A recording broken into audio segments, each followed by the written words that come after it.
హల్లెలూయా! దేవునికి స్తోత్రం. సృష్టికర్త అయిన యేసుప్రభు వారు పరిశుద్ధ గ్రంథం నుండి ఈరోజు మన కొరకు ఇస్తున్న వాగ్దానం అపొస్తలుడైన పౌలు ఫిలిప్పీయులకు రాసిన పత్రిక 4వ అధ్యాయం 13వ వచనము. నన్ను బలపరచువాని యందే నేను సమస్తమును చేయగలను.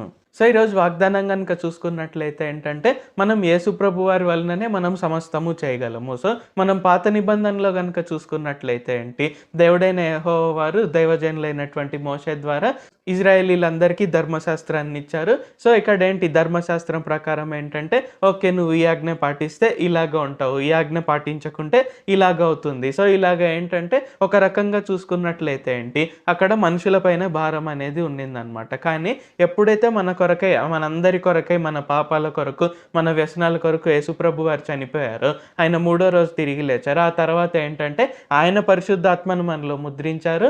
అండ్ ఇక్కడేంటి ఆయన వల్లనే మనం నీతిమంతులము, ఆల్రెడీ మనం పరిశుద్ధులము. సో, మన దగ్గర ఆత్మవరాలు, ఆత్మఫలాలు అన్నీ ఉన్నాయన్నమాట. సో, ఇక్కడేంటి మనం చేయాల్సిందల్లా ఏంటంటే, మనం ప్రతిరోజు ప్రార్థన చేస్తూ, ప్రతిరోజు ఆయనతో సమయం గడుపుతూ, మనం ఆ విధంగా జీవించడానికి మనం ప్రయత్నించాలి. సో, ఆయనే మనల్ని బలపరచువాడు. సో, మనం పాత నిబంధనలో లాగా మనల్ని మనమే బలపరుచుకోవాల్సిన అవసరం లేదు. సో, యేసుప్రభు వారే మనల్ని బలపరుస్తారు కాబట్టి, మనం ప్రతిరోజు ఆయనను ఆశ్రయిస్తూ, దేవా నన్ను బలపరచండి, దేవా నాకు మీ శక్తి సామర్థ్యాలను ఇవ్వండి, నేను ఇంకా నీతిగా జీవించాలి, ఇంకా పరిశుద్ధంగా జీవించాలి, మీ నామం పేరిట నేను ఇంకా అద్భుతాలు జరిగించాలి, మీ కొరకై, మీ రాజ్యం కొరకై నేను అనేక మందిని రక్షించాలి. సో, ఇలాగ ఏంటంటే మనకు ఆల్రెడీ కలిగి ఉన్న ఆశీర్వాదాన్ని, మనకు ఆల్రెడీ కలిగి ఉన్న దాన్ని మనం జస్ట్ బయటకు తీసుకురావడమే. సో, మనం అలాగ ప్రతిరోజు ప్రార్థన చేసినట్లయితే ఏంటంటే ఆయనే మనల్ని బలపరుస్తూ ఉంటారు.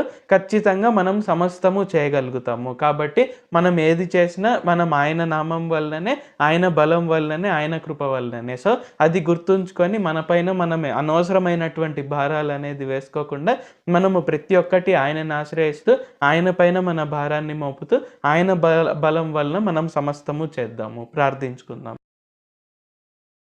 ప్రభువా, దేవా, సర్వాధికారి, మాకు ఇంకొకసారి ప్రార్థించుకునేందుకు అవకాశం ఇచ్చినందుకు వందనాలు తండ్రి. మీరు మా కొరకే చేసిన ప్రతి ఒక్క మేలుని బట్టి మీకు వందనాలు, స్తుతులు, స్తోత్రాలు తండ్రి. ఈరోజు వాగ్దానంని బట్టి వందనాలు తండ్రి. మమ్మల్ని బలపరిచేది మీరే. మీ ద్వారా మేము సమస్తము చేయగలుగుతాము అని మాకు తెలియజేసినందుకు వందనాలు తండ్రి. కావున మా పైన మేము అనవసరమైన భారాలు వేసుకోకుండా, మా భారాన్నంతా మీ పైన మేము మోపి, మీ బలం ద్వారా, మీ శక్తి సామర్థ్యాల ద్వారా, మీరు మాలో ముద్రించిన పరిశుద్ధాత్మ ద్వారా మేము సమస్తము చేయుటకు సహాయం చేయండి. ప్రతి ఒక్క ఆత్మవరము, ప్రతి ఒక్క ఆత్మఫలము, నీతి, పరిశుద్ధత, ప్రేమ, తగ్గింపు ఇవన్నీ కూడా మేము ఫలించుటకు, మేము మీ కొరకై గొప్ప సాక్షులుగా నిలుచుటకు, ప్రతి ఒక్కటి మేము జరిగించుటకు సహాయం చేయండి. అలాగా మేము మీ బలాన్ని ప్రతిరోజు ఆశ్రయిస్తూ, మీ కృపను మేము ప్రతిరోజు ఆశ్రయిస్తూ మేము ముందుకు సాగుటకు సహాయం చేయండి.